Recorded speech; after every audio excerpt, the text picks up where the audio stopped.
Hello everyone, welcome to Mr. Hack YouTube channel. So how to install Poparazzi app. So here is the app, and the idea is that it's a new photo sharing network, so it's kind of a new social network where your friends are your paparazzi and you are theirs. And your profile in Poparazzi is created by your friends when they take photos of you. So to install it on iPhone, just tap Get, and then confirm with your Touch ID or Face ID or password, and then it should be installed.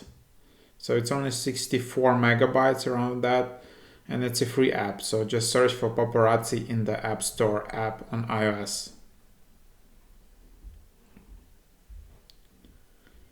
And after that, it should start installing.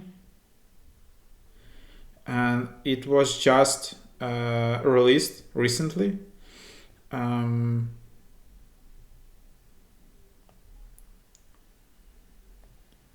Let's see some screenshots. So this is how it looks like.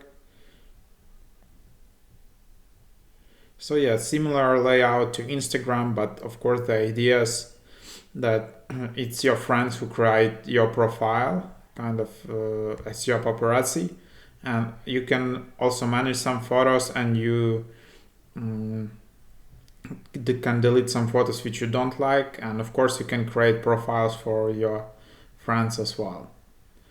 So anyways, when this app is installed, you just tap open and start creating. So hope that was helpful, guys. Please like and subscribe. Visit MrHack.io website. Subscribe for newsletter there, and subscribe also to my YouTube channel. Check out my podcast. So there you have it. So this is the app.